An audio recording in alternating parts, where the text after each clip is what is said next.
The Coalition's Gears 5 is out in just a few weeks and looks to be the biggest game in the series.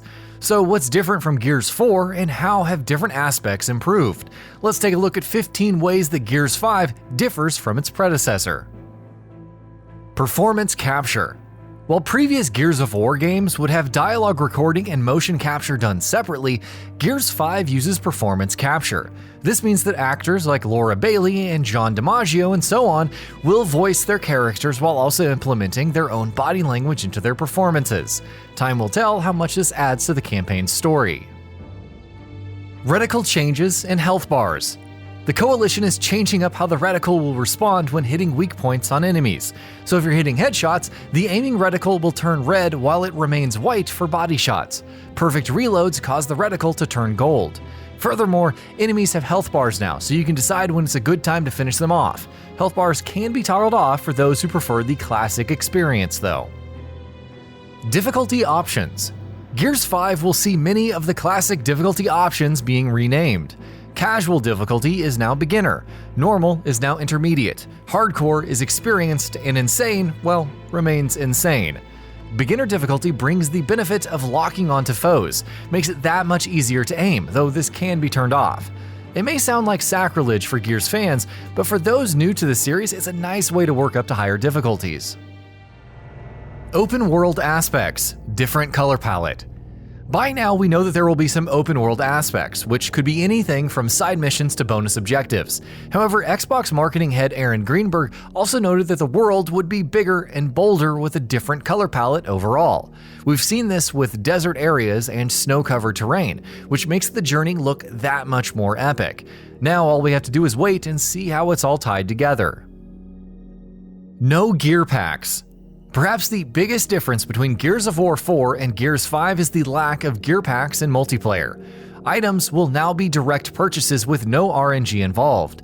You can also purchase hero characters separately, and all post-launch DLC maps will be free with no season pass. Pricing for cosmetics has yet to be revealed, so some skepticism is warranted, but these are all positive improvements on paper. Tour of Duty. Another interesting new addition is Tour of Duty, which is Gears 5's take on seasonal play. Each tour offers different customization content, aka skins, earned by completing challenges and ranking up. If you're interested in earning a specific item, then the method to earn it will be fairly clear. There's also no premium pay-only content associated with Tour of Duty, though you can earn premium currency called Iron as rewards. Each seasonal tour will have new content and challenges to offer. Supply. Depending on the amount of time spent playing through the game, whether it's Versus, Horde, or Escape, you'll receive supply items. These contain cards with different character skills. If a duplicate card is earned, it'll become scrap, which can be used to upgrade cards or craft items. Supply can't be acquired with real money, but you can use premium currency for acquiring boosts that double their drop speed, along with double multiplayer XP, double character XP, etc. Overall, there are no pay-to-win items in the store. Day 1 launch on Game Pass. Gears 5 will release Day 1 on Xbox Game Pass. This furthers Microsoft's efforts to bring in more players to first-party titles like Sea of Thieves, Forza Horizon 4, State of Decay 2, etc.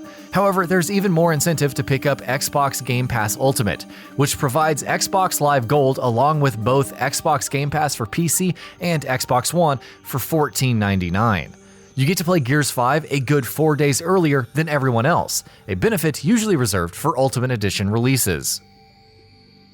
Releasing on Steam. But wait, there's more. Gears 5 will also be releasing Day 1 on Steam. You'll still need an Xbox Live account and Windows 10 to play the game. However, if you're not interested in the Microsoft Store or just want to play on Steam, this is a solid alternative. Opt out of crossplay for ranked. Cross-platform multiplayer has been confirmed for Gears 5, allowing PC players to match up against and with Xbox One players. However, if you're on console and don't want to deal with PC opponents or teammates, it works both ways, in ranked play, you can opt out. At the very least, this ensures that everyone is fighting on an even playing field. 4K 60 FPS on Xbox One X. Gears of War 4 offered the choice between 1080p resolution, 60 FPS on the Xbox One X with additional visual enhancements, and 4K resolution at 30 FPS. However, Gears 5 will be going for 60 FPS at 4K resolution with support for high dynamic range lighting. Those playing in split-screen co-op will have to settle for 30 FPS at 4K resolution though. PC performance.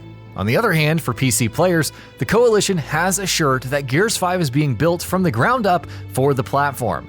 The PC version is capable of scaling to 120 frames per second. The recent Versus tech test also catered to a variety of configurations, even if the final game is less demanding.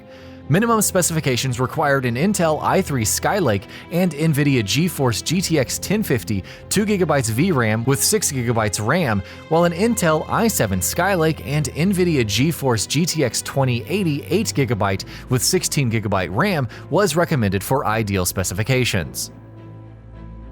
Esports improvements. Believe it or not, Gears esports is a thing with all the Nasher abuse enrolling that you'd expect. Gears 5 is taking steps to make multiplayer more entertaining for the esports audience, like implementing improved camera controls for spectating. While more work must be put in for a better esports profile, it's good to see these steps, along with universal weapon balancing, being implemented.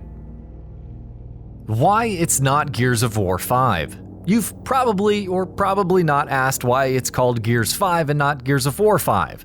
While there might be a story-based reason that's still unclear, the Coalition studio head Rod Ferguson stated post-E3 that, "We're doing a family of products, it made more sense to shorten the titles down: Gears Pop, Gears Tactics, and Gears 5. Ferguson noted that the franchise name is still Gears of War, but added that, "We always just called it Gears anyways, so it felt good to simplify." Accessibility features. During the Versus tech test, a number of the game's accessibility features were revealed, including turning the camera shake off on beginner difficulty, subtitle size, quick taps or long presses for button tap challenges, and so on. Button remapping, colorblind mode, and text-to-speech are also included. You can even swap sticks while aiming or turn on single stick movement. And that about does it for this video. If you enjoyed what you watched and want to see more from GamingBolt, you can always hit that subscribe button and turn on the bell icon next to it. That way you will never miss any of our videos.